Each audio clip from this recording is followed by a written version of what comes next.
नमस्कार।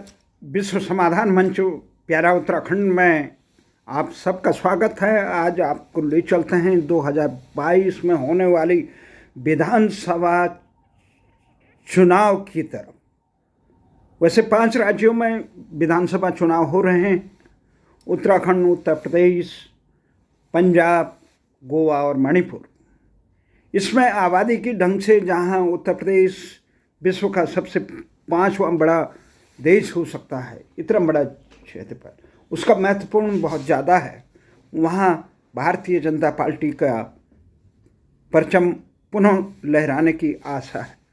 वहीं दूसरी तरफ हम उत्तराखंड की तरफ ले चलते हैं, जो मोक्ष भूमि रही है, देवभूमि रही है, भारतीय संस्कृति की उद्गम स्थली गंगा यमुना की अवतरण स्थली रही है। भारतीय चिंतन, मनीषा और इस सृष्टि पे जब भी कोई समस्या आती है, उसका समाधान उत्तराखंड के में ऋषि मुनियों ने तप और चिंतन मनन करके किया। यही महाराजा भरत की जन्मस्थली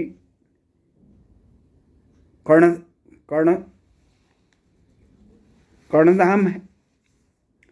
ये तमाम चीज़ें 2000 में उत्तराखंड राज्य का गठन हुआ और इन दिनों जितना छोटा राज्य है उससे कई तेज गुना यहाँ विद्रोह हो रहा है, असंतोष है। और असंतोष का मुख्य कारण क्या है? ये 22 सालों में 11-12 मुख्यमंत्री इस प्रदेश को झेलने पड़े। मुख्य कारण ये है कि जो राजनीतिक पार्टियां, यहाँ स्थापित राजनीतिक दल है, संगठनात्मक दल से चुनाव हमेशा जीते जाते हैं कुशल नेतृत्व व चुनाव प्रबंधन से। बूथ मैनेजमेंट जिसे कहते हैं, मतदान केंद्रों का मजा हुआ जिसका प्रबंधन होता है, वो चुनाव में विजयी होता है और नेतृत्व और उस पार्टी की छवि आम जनता के पास है। तो उत्तराखंड का एक इतिहास रहा है, बहुत कम सालों में ही 22 सालों में 12 के आसपास मुख्यमंत्री, जिसमें खंडूड़ी जी और हरीश रावत ये 2-2 बार इस प्रकार से बने। खंडूड़ी जी तो प्रत्यक्ष बने और हरीश रावत जो है, इनको अपदस्थ किया गया, हटाया गया केंद्र सरकार ने। फिर सर्वोच्च न्यायालय के हस्तक्षेप से ये फिर विधानसभा में जब बहुमत इन्हें साबित किया तो तब फिर सतासी। तो इस प्रकार से उत्तराखंड के अब तक के 2000 के बाद प्रथम मुख्यमंत्री नित्यानंद स्वामी बने, उसके बाद भगत सिंह कोश्यारी बनाई गई, उसके बाद नारायण दत्त तिवारी, भुवन चंद खंडूड़ी, रमेश पोखरियाल निशंक, विजय बहुगुणा, हरीश रावत, त्रिवेंद्र रावत और तीरथ रावत व वर्तमान मुख्यमंत्री अभी जो भारतीय जनता पार्टी के पुष्कर सिंह धामी। आखिर ये जो चुनावी महाभारत चल रहा है, ये द्वंद्व चल रहा है उत्तराखंड में, कसमकस चले, उसको समझने में केंद्रीय नेतृत्व पूरी तरह से असफल रहा। केंद्रीय नेतृत्व चाहे भारतीय जनता पार्टी का हो चाहे कांग्रेस का हो, दोनों ही नेतृत्व उत्तराखंड की जनभावनाओं को, वहाँ की राजनीतिक समीकरणों को समझने में असफल रहा। और स्वाभाविक नेतृत्व के बजाय जब थोपशाही का काम किया जाता है तो उत्तराखंड की जनता बिल्कुल इसे सहन नहीं करती, अन्याय को बर्दाश्त नहीं करती है और उसे उखाड़ फेंकती है। परंतु बार बार जनता द्वारा सबक सिखाने के बाद भी न भारतीय जनता पार्टी का केंद्रीय नेतृत्व कोई सबक सीखने के लिए तैयार है, न ही कांग्रेस का आला नेतृत्व इस सबक को सीखने के तैयार है। हैरानी की बात यह होती है, राज्य गठन के इतिहास पर अगर नज़र डालें तो वर्तमान राजनीतिक दलों में उत्तराखंड क्रांति दल ही एकमात्र ऐसा राजनीतिक दल है जो इस राज्य की लड़ाई को लड़ने के लिए महत्वपूर्ण रहा, एकमात्र नहीं रहा।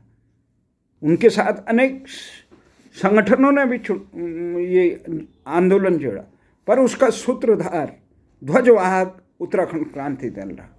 और वो इन उत्तराखंड के चुनावी समर में अपना वजूद और जनता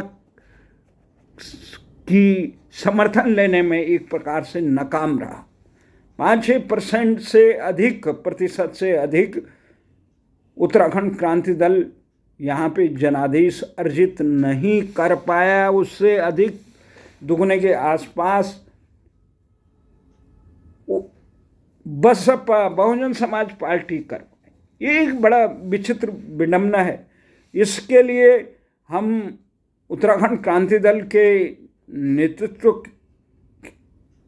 को काफ़ी हद तक जिम्मेदार ठहरे, जो चुनावी समर के अनुकूल अपने संगठन और नेतृत्व को जनता के सामने रखने में विफल रहा। खासकर हम देखते हैं तेलंगाना में छोटे राज्यों जो राज्य गठन के सूत्रधार थे तेलंगाना में, रेड्डी की पार्टी से लेकर, और उसके बाद हम झारखंड में देखते हैं झारखंड में किस प्रकार से वो मजबूती से शिबू सोरेन की झारखंड पार्टी अपना अस्तित्व बनाए हुए। छत्तीसगढ़ में तो विरासत में एक प्रकार से भारतीय जनता पार्टी के नेतृत्व ने छत्तीसगढ़ को एक परोसा, तो वहाँ पे क्षेत्रीय पार्टियाँ न संघर्ष के समय उभर पाई थी और न। तो ये महत्वपूर्ण जो चीज़ें हैं, जो हिमाचल जिस प्रकार से लगा है, उत्तराखंड, दोनों की एक प्रकार से सामाजिक ताना बाना है और पृष्ठभूमि है। और पड़ोसी राज्य में यहाँ पे क्षेत्रीय ताकतें अपना वजूद नहीं। यहाँ मुख्य धारा, देश की मुख्य धारा के लोग रहते हैं, वो मुख्य संस्कृति भारतीय संस्कृति के ध्वजवाहक हैं। इसलिए यहाँ पे क्षेत्रीय दल सर नहीं उठा पा रहा है। यह कहो तो क्षेत्रीय दलों का इतना नेतृत्व जनता का विश्वास अर्जित करने में कामयाब नहीं रहा। इसकी जो भी बात रही, परंतु ये है जो जीता वही सिकंदर। जो आंकड़ों पे हम नज़र डालते हैं तो 2000 पहली जो वो सरकार बनी तो वो तो अस्थायी सरकार थी। 2002 में पहला चुनाव हुआ, प्रथम विधानसभा चुनाव 2002, उसमें 5 दल थे। जो आज सिमट कर 2022 में जो 20 साल के इस राज्य के सफर में केवल 2 दलों पर ही सीमित हो गई विधानसभा में। 2004 जो विधानसभा 2017 का जो चुनाव हुआ, उसमें 57 सीटों पर भारतीय जनता पार्टी को अभूतपूर्व 70 में से 57 सीटें, 11 में कांग्रेस और 2 निर्दलीय जीते थे। बसपा और उत्तराखंड क्रांति दल का बिल्कुल से सफाया हो गया। जो 2002 के पहले चुनाव में यहाँ उत्तराखंड में 6 राष्ट्रीय दलों ने चुनाव लड़े थे। एक प्रदेश स्तरीय दल ने 8 अन्य राज्यों की मान्यता प्राप्त प्रदेश स्तरीय दल और 13 अपंजीकृत दलों ने चुनाव में भाग लिया था।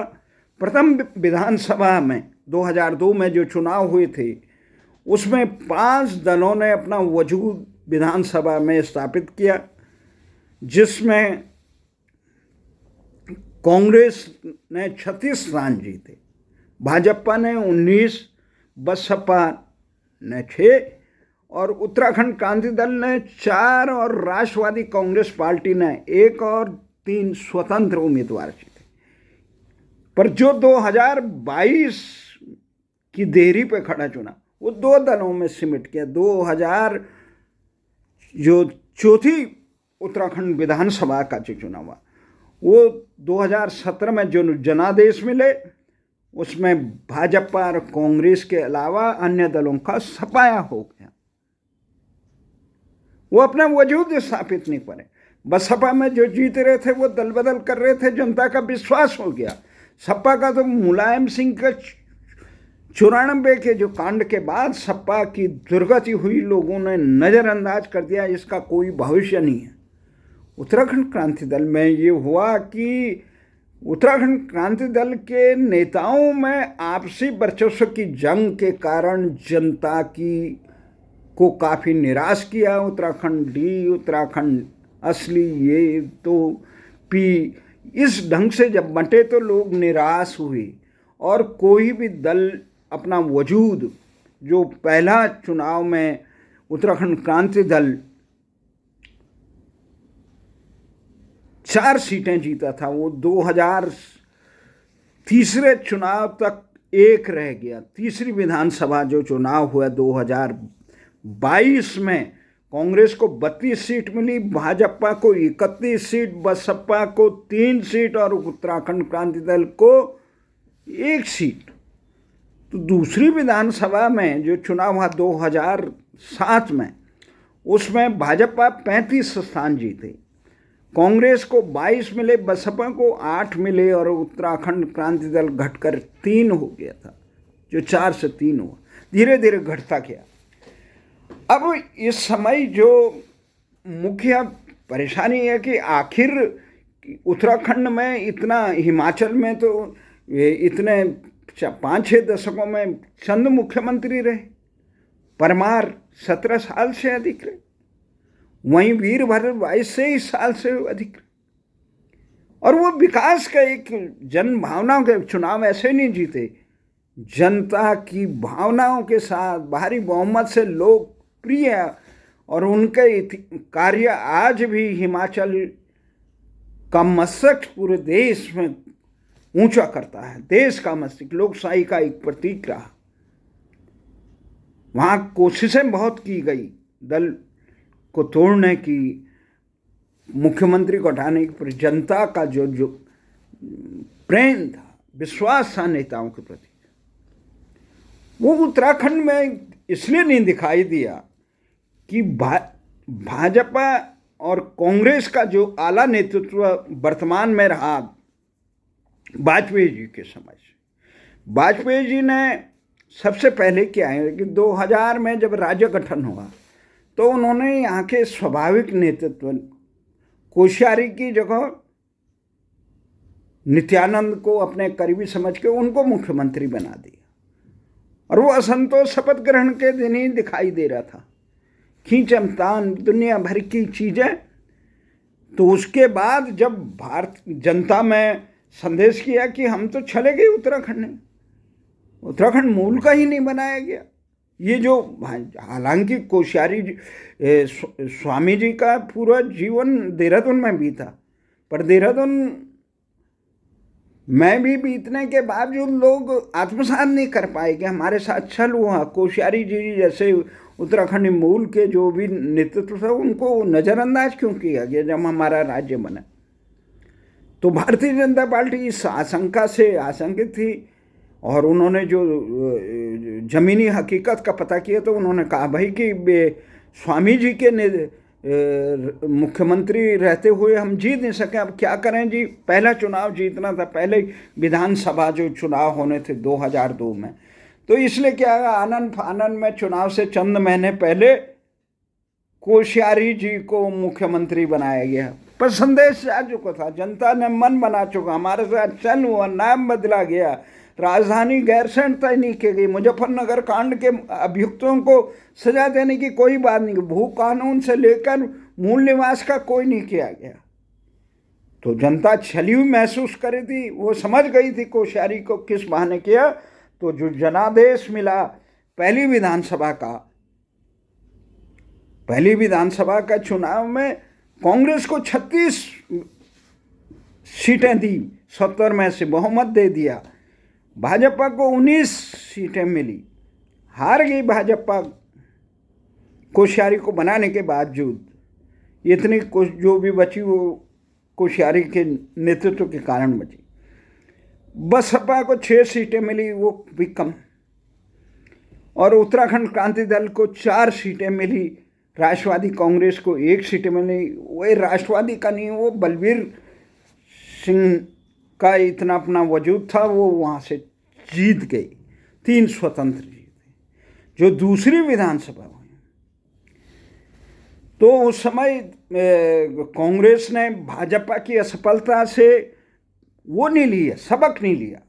तो उन्होंने क्या किया कि 2002 में पहले चुनाव में हरीश रावत जो कांग्रेस के तत्कालीन अध्यक्ष भी थे, प्रदेश अध्यक्ष, और जिन्होंने पूरी मेहनत की थी, राज्य निर्माण के अंतिम चरण में साथ हुए थे। वो विरोधी पहले थे जब तक कांग्रेस विरोध करती थी, पर जब से कांग्रेस ने समर्थन किया, हरीश रावत मजबूती से राज्य निर्माण आंदोलन में जुटे।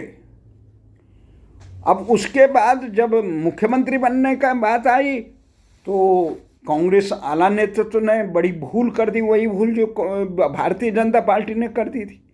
उन्होंने बना दिया, चाह रहे थे लोग, मेहनत की। हरीश रावत ने स्वाभाविक प्रथम मुख्यमंत्री के दावेदार थे, तिवारी जी को बना दिया, जिन्होंने कहा राज्य गठन के अंतिम क्षण तक भी जो उत्तराखंड राज्य के विरोधी रहे, मेरी लाश में बनेगा उत्तराखंड। जब वो वहाँ सोनिया जी ने सोचा कि ये प्रधानमंत्री मनमोहन सिंह को बनाए जाने से नाखुश हैं तिवारी जी, इन्हें मुख्यमंत्री बना दो, थोड़ा दिल्ली से दूर रहेंगे और ये यहाँ दिल्ली में मनमोहन सिंह जी को तंग नहीं करेंगे, अब उनके खिलाफ हवा नहीं करेंगे।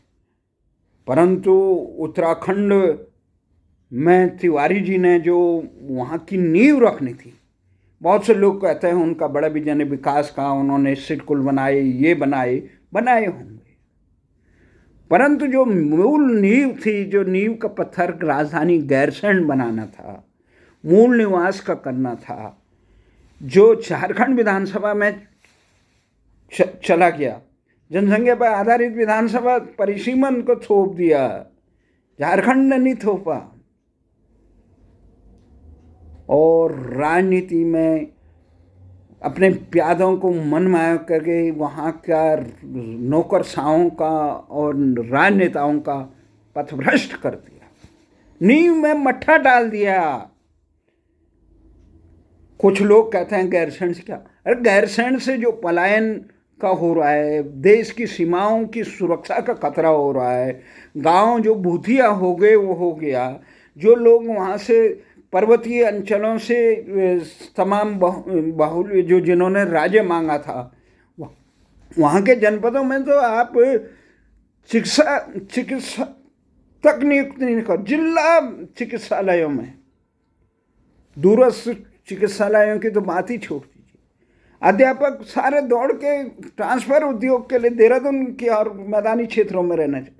पहाड़ एक प्रकार से उजड़ गया, विश्वासघात से लगा। जिनके कार्यालय पर्वतीय क्षेत्रों में भी थे वो भी अपने कैंप कार्यालय देहरादून में बनाने बैठ गए।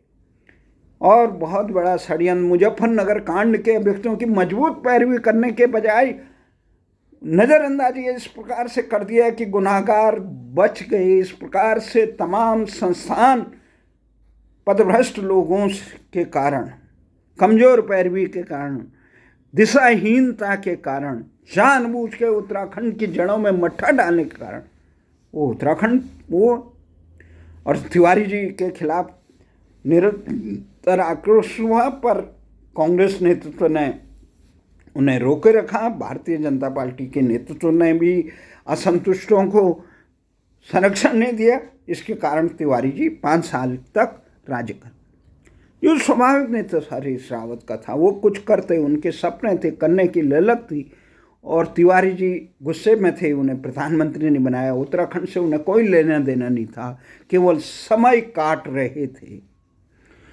तो उसके लिए क्या हुआ कि जो तीसरी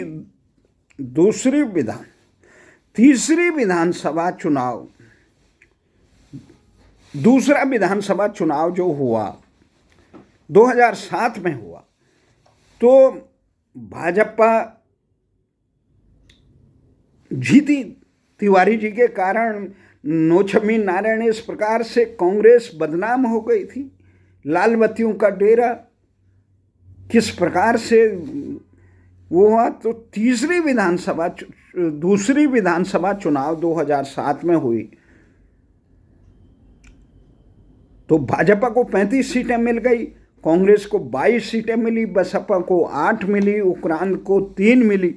इसके बावजूद कांग्रेस ने गठजोड़ करके निर्दलीय समर्थनों को इनको इकट्ठा करके बसपा, उक्रांद इत्यादि करके हरीश रावत ने तैयारी भी कर दी थी मुख्यमंत्री बनने के लिए, परंतु तिवारी ने हरीश रावत की आशाओं में नहीं, उत्तराखंड की आशाओं में पानी फेर दिया। उन्होंने कहा मुझे जनादेश में मैं विपक्ष में बैठूंगा। उनके सुर को सुन के दिल्ली के आला नेतृत्व में उनके समर्थकों ने सोनिया को गुमराह किया और उन्होंने भी कहा हम विपक्ष में बैठेंगे। हरीश रावत के साथ आए हुए विधायक वापस चले गए, वापस भेजने मजबूरी में भेजे। तो क्या हुआ, 2007 में जीती भारतीय जनता पार्टी। स्वाभाविक दावेदार थे भगत सिंह कोश्यारी पुनः, जो जमीनी नेता था। खंडूड़ी जी तो बाहर से आए थे सेना में अपने मामा जी के नाम पर, हेमवती नंदन के नाम के सारे सेना में बड़े अधिकारी रहे खंडूड़ी जी। तो भारतीय जनता पार्टी में शुरू में एस जोड़ा और उन्होंने कहा जी उनको मुख्यमंत्री बना दिया। पता है, एक को और भूल कर दी। 2000 उत्तराखंड के पहले मुख्यमंत्री बनाने की तरह ही फिर भूल कर दी। 35 विधायकों को जीतने बाद 2007 में बिल्कुल वो तो भाजपा ने क्या कर दिया जी, 2007 में भुवन चंद खंडूड़ी को बना दिया, कोश्यारी को नहीं बनाया। काफ़ी विद्रोह हुआ तो आला नेतृत्व ने कोश्यारी को बनाने की जगह खंडूड़ी ने अपने घोर विरोधी निशंक को ताजपोशी करा दी। अब वो जातिवाद की तरफ से कराया या क्षेत्रवाद की तरफ से कराया या कोश्यारी से जो खुंदक थी उससे कराया, पर उत्तराखंड के साथ बहुत खिलवाड़ किया। क्योंकि एक प्रत्यक्ष जनादेश अनुभव होता है, उसे बनाने के स्वाभाविक दावेदार को बनाने की जगह थोपे गए, जानबूझ के उन्हें रोका गया। तो क्या हुआ, निशंक को बना दिया। तो निशंक अपने मूल प्रवृत्ति में आए। उन्हें खंडूड़ी जी के को आईना दिखाया तो खंडूड़ी जी को लगा कि ये बड़ा हुआ, खंडूड़ी जी भी असंतुष्ट होंगे। तो उधर निशंक को बनाए जाने से भूतपूर्व सैनिक खासकर TPS रावत ने एक मोर्चा ही खोल दिया। उन्होंने कहा ये गलत कार्य हो रहे हैं प्रदेश में, भ्रष्टाचार के और अनेक कार्यों में वो नाखुश थे। उन्होंने आंदोलन किया, पर दिल्ली दरबार में खंडूड़ी जी के समर्थकों ने ऐसी हवा बनाई कि मानो खंडूड़ी जी की ही जरूरी उत्तराखंड में। वो बना दिए जी खंडूड़ी जी। फिर निशंक को हटा के कोश्यारी को बनाने की जगह खंडूड़ी को बना दिया, खंडूड़ी जरूरी। अब जी खंडूड़ी जरूरी बना दिया तो खंडूड़ी जी की इतनी राजनीतिक अक्षमता, अदूरदर्शिता, अकुशलता कि कोटद्वार से जी लड़ेंगे। अरे जिनकी कॉन्स्टिट्यूएंसियाँ उनसे पूछ तो लो, जो वहाँ के दावेदार थे, जो लड़ते थे, स्वाभाविक दावेदार हैं, उनसे नहीं पूछा। फरमान जारी, खंडूड़ी जरूरी, केंद्र ने भी कहा तो चल दिया, तो नींव रख दी। जनता ने उखाड़ फेंका खंडूड़ी जरूरी। खंडूड़ी जी भी हार गए। कहाँ से जरूरी थे, क्यों नहीं सीखा केंद्र ने, भाजपा नेतृत्व ने सीखा। तमाम वो बैठे हुए हैं वहाँ पे देहरादून में कुंडली मार के, संगठन महामंत्री, ये महामंत्री, वो मंत्री। अरे आपने खंडूड़ी जरूरी किस ढंग से क्या, आप इतना नहीं समझे उत्तराखंड की राजनीति को, उत्तराखंड की जनभावनाओं को। तुम्हें उत्तराखंड की गैरसैंण जरूरी नहीं लगा, भू कानून जरूरी नहीं लगा, खंडूड़ी जरूरी लगा। वहां में सुशासन स्थापित करने का जरूरी नहीं लगा। खंडूड़ी जी ने, उन्हें गैरसैंण की कोई चिंता नहीं थी। उन्होंने सबसे बड़ा जो तिवारी जी ने जनसंख्या पर आधारित भू कानून लागू थोपवाया था, जबकि वो रुकवाना था।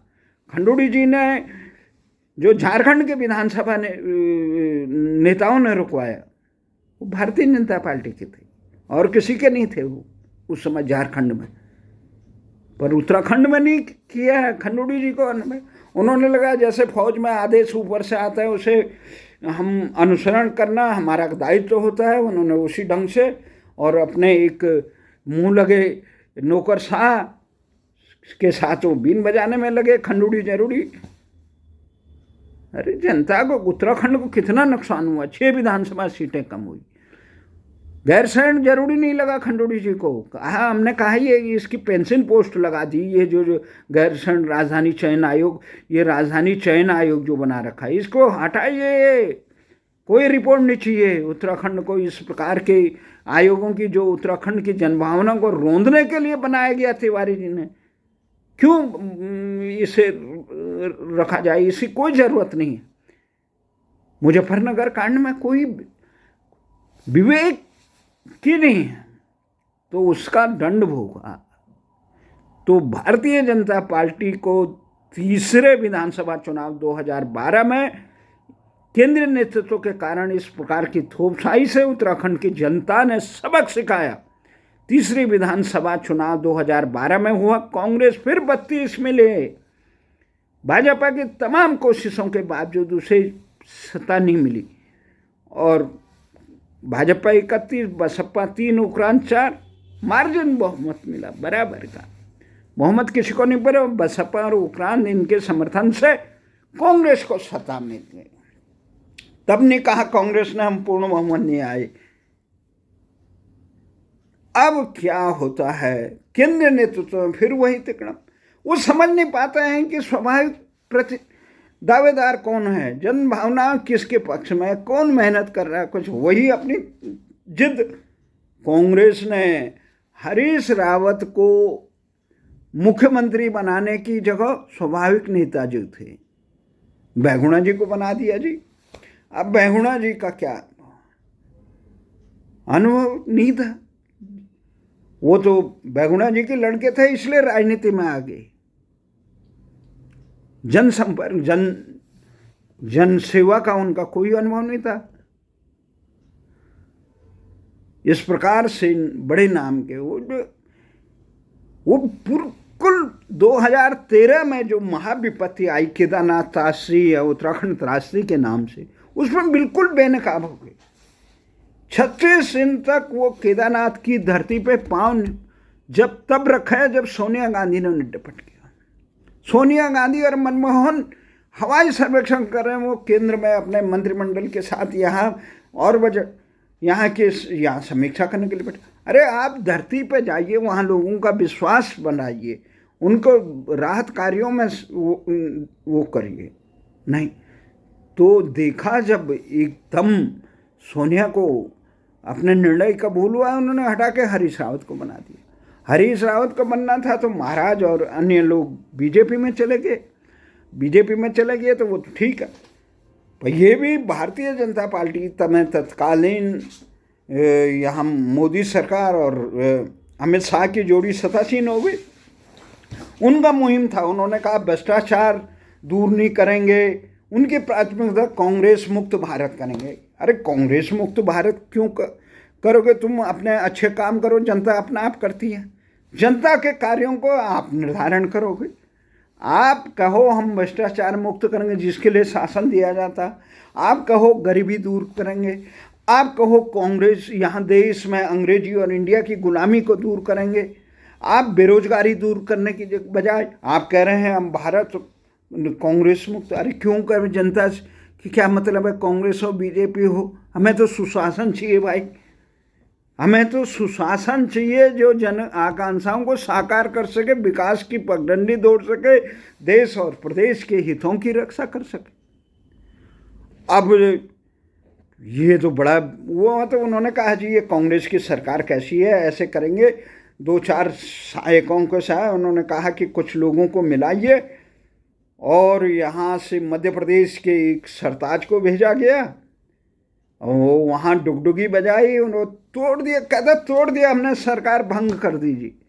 अरे कहाँ तोड़ दिया, देश में हल्ला हुआ, तुम दल बदल कानून बना हुआ है, तुम दल को तोड़ने के पर्याप्त बहुमत नहीं जुटा पाए और हल्ला मचा रहे हो, ये कर दिया वो कर दिया, हाई कोर्ट ने वो दिया, तुमने सुपरसीड कर दिया। उसके बाद सुप्रीम कोर्ट में आया जी मामला। सुप्रीम कोर्ट ने कहा विधानसभा में होना चाहिए ये फैसला, ये राज्यपाल के घर में नहीं होना चाहिए, विधानसभा के पटल में होना चाहिए। अब विधानसभा तो भंग, अब क्या हुआ जी, अब पटल में हुआ तो बहुमत तो था नहीं भारतीय जनता पार्टी के पास। आनंद फानंद में पूरे देश में भारतीय जनता पार्टी की किरकिरी कराई। ये विजय वर्गीय और उन पे कैसे विश्वास कर दिया अमित शाह जी ने, इतने कुछ। अरे धीरज रखो, जनादेश दिया उसका सम्मान काम करने दें, अपने कुकर्म से गिर जाएंगे, गिर गए, कई बार गिरे, पर धैर्य की जरूरत। उन्होंने वो हटा, तो विधानसभा में मुंह की खानी पड़ी भारतीय जनता पार्टी को। हरीश रावत अपना समर्थन पूरा कर गया। अब ये हुआ कि उसके बाद इतना मोदी और अमित शाह के कुशल प्रबंधन से, भाजपा कांग्रेस के कमजोर होने से, जो 2017 में चुनाव हुआ, भाजपा को 2000 को पूर्ण अभूतपूर्व बहुमत 57 में से 57, कांग्रेस 11 में सिमट के निर्दलीय 2 रह गए। बसपा और उक्रांत का सपाया हो गया, अन्य दल कहीं दिखाई नहीं थी। उन्होंने डबल इंजन की सरकार आ रही, ये कर देंगे वो कर देंगे, विकास की गंगा बहा देंगे, जन भावनाओं का आदर करेंगे। लोगों ने सोचा गैरसैंण बना देंगे, हमारा कल्याण करेंगे, भू कानून लाएंगे, बेरोजगारी दूर करेंगे, यहाँ पवित्र भूमि में माफियाओं का, जो ये वन माफिया, शराब माफिया से लेकर ये शासन माफिया का है, इसे दूर करेंगे। पर कुछ नहीं, चलो त्रिवेंद्र को थोप दिया, बिल्कुल वो थोपशाही के अनुसार त्रिवेंद्र थोपा। 3.5 साल तक उन्होंने सबसे बड़ा काम किया कि जितने ये क्षत्रप थे उन पर अंकुश लगाया, कोई किसी की चू करने की हिम्मत नहीं। परंतु क्या हुआ, महत्वाकांक्षी भी भारतीय जनता पार्टी के नेता, कोई चाय पार्टी कर रहा है, कोई कहीं कुछ कर रहा है, असंतोष भड़का रहा है। अब भारतीय जनता पार्टी केंद्रीय नेतृत्व के मुंह लगे लोगों ने जब इस प्रकार से केंद्रीय नेतृत्व को गुमराह किया, तो आनंद फानंद में त्रिवेंद्र को हटा दिया गया। और त्रिवेंद्र को हटाया गया तो उसके बाद वो जन भावना के विरुद्ध काम कर रहे थे। वो केंद्र में इच्छा ही नहीं है क्या करना है, और न इतना विवेक है इन लोगों में। उसके बाद सोचा है कि क्या किया जाए। जिन्होंने इतना असंतोष भड़काया था वो मुंह देखते रह गए, मुख्यमंत्री बन गए तीरथ रावत अपनी मस्ती में क्या बोल जाएं, कब बोल जाएं, कोई पता नहीं। उसके बाद क्या हुआ, भाजपा को लगा कि इसे भी ये नेतृत्व में चुनाव नहीं जीतेंगे, उन्होंने आनंद फानंद में ले जिन नए अब नौजवान नेता बने। अरे नौजवान नेता का अनुभवी नेता चाहिए, यहाँ प्रयोगशाला थोड़ी, कब्रिस्तान थोड़ी, नेताओं की फौज करनी है। 22 साल में 12 मुख्यमंत्री उत्तराखंड को थोप दिए तुमने। अरे भाई जरा रहम करो, उत्तराखंड तुम्हारी प्रयोगशाला नहीं है, मुख्यमंत्री बनाने नेताओं के विकास के लिए उत्तराखंड में। अब ये पुष्कर सिंह धामी बनाए गए। पुष्कर सिंह धामी इतने वो कि वो तोते निकले कि वो जन भावनाओं का एक शब्द नहीं बोला। गैरसैंण राजधानी, वो कह रहे हैं जी हमने जन भावनाओं को पूरा कर दिया, ग्रीष्मकालीन राजधानी। अरे भैया किसने मांगा था? बाबा मोहन उत्तराखंडी ने शहादत ग्रीष्मकालीन के लिए दी थी क्या? देव सिंह नेगी ने दी थी क्या? यहाँ पे इतने आंदोलन हुए, लाठी चार्ज हुए, दमन हुए, देहरादून से लेकर दिल्ली में प्रधानमंत्री कार्यालय से लेकर गैरसैंण में जितने आंदोलन हुए वो क्या किसके लिए हुए थे? ग्रीष्मकालीन किसने मांगा था? आपका जो वर्तमान अध्यक्ष है भारतीय जनता पार्टी का, मदन कौशिक, उन्होंने हरीश रावत की सरकार में जो गैरसैंण अधिवेशन हुआ था विधानसभा का, उसमें नीचे भी देख रखा था कि गैरसैंण को पूर्णकालीन राजधानी बनाई जाए। कितने जबरदस्त है। तुम्हारा अजय भट्ट जो अध्यक्ष रहा, वो कर्णप्रयाग विधानसभा उपचुनाव में बोलते रहे कि हम अगर हमें इस विधानसभा में जीतेंगे तो हम गैरसैंण को राजधानी बनाएंगे। अरे भैया, कोई सर पैर की जनता मूर्ख नहीं होती है। जनता में क्या बोलना चाहिए, क्या वादा कर रहे हो, हवाई वादे, तो उन्हें मना दिया। अब वहाँ स्वाभाविक नहीं, तो अभी पिछले हफ्ते अब 2022 का चुनाव में भारतीय जनता पार्टी सोच रही 4 महीने में 3 मुख्यमंत्री बदल के, जनता आंखों में पट्टी बांधी, जो कहेंगे डबल इंजन। कहाँ गए तुम्हारे डबल इंजन? अगर डबल इंजन होते तो 4 महीने में 3 मुख्यमंत्री क्यों बदलने पड़ते? इसका मतलब तुम नाकाम रहे सही नेता को चुनने में, तुम्हें आंकलन ही नहीं रहा। अपने मुंह लगे लोगों के, जिनको दिशाहीन लोग हैं, उनकी बातें सुन के आपने उत्तराखंड में सत्ता परिवर्तन कर दिया। कम से कम उन्हें दिशा देते भाई, कम से कम क्या है, गैरसैंण के लिए क्यों चिल्ला रहे हैं लोग?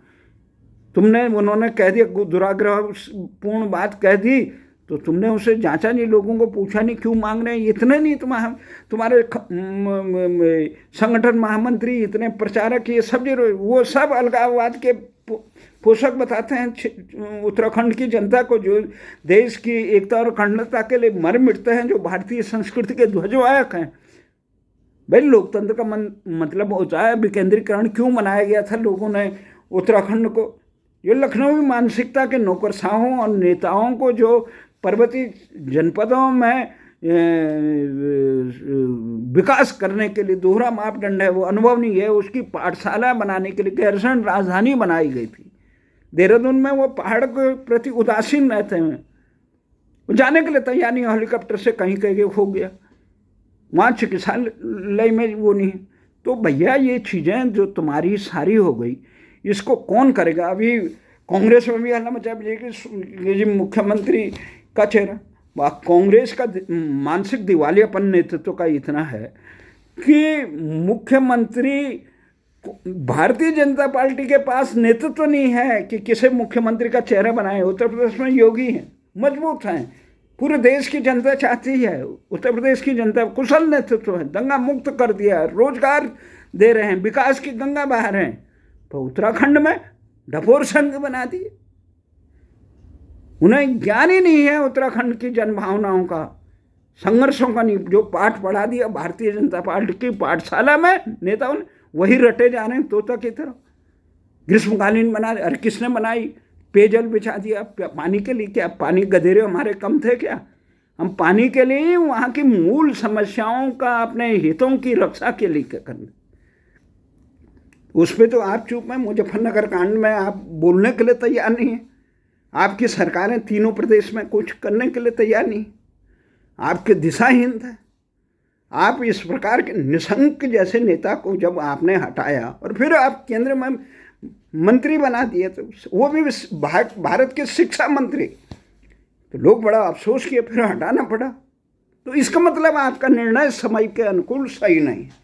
जनता के पास अब आपका डबल इंजन की सरकार ने, वही कांग्रेस में उठापटक हो रही है। कांग्रेस में ये चाहिए था कि उनके पास मजबूत, कांग्रेस के पास एक ही चीज प्लस है कि मजबूत चेहरा मुख्यमंत्री का अनुभवी हरीश रावत है, और कोई नेता ही नहीं है कि जो अपने विधानसभा क्षेत्र से बाहर कहीं भी प्रभावित करे।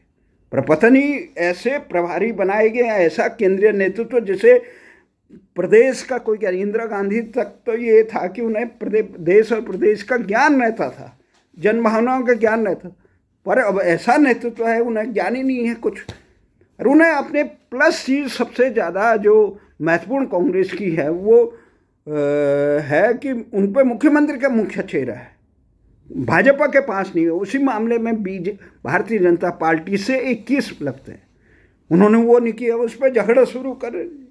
जब हरीश रावत ने एक ट्वीट किया तो पूरी कांग्रेस में भूकंप आ गया। भूकंप आया तो दिल्ली बुलाए गए तो कहा भाई हरीश रावत के ये उसमें अध्यक्षता में ये चुनाव अभियान चलेंगे। अरे क्यों नहीं बना रहे हो भाई? तुम किसको बनाओगे? प्रीतम सिंह को, उनकी स्वीकारता नहीं है प्रदेश में। कुछ ये अपने किशोर भाई की विधानसभा ही सीट नहीं है। वो कभी इधर उन पर इतना भी विवेक नहीं है, वो सपा के नेता से मिल रहे हैं।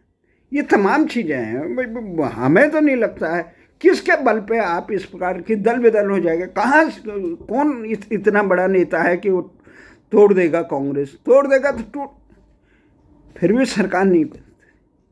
पर ये हवा जो तथा कथित प्रभारी बनाए जाते हैं ऐसे चंद लोगों को जिन्हें जमीनी हकीकत का मालूम नहीं। कौन है प्रदेश में एकमात्र रणवीर जो नेता है, जो अनुभवी हैं, उत्तराखंड की जनभावनाओं को जानते हैं, शासन प्रशासन की नब्ज को संचालित करना चाहते, वो हरीश 2012 में।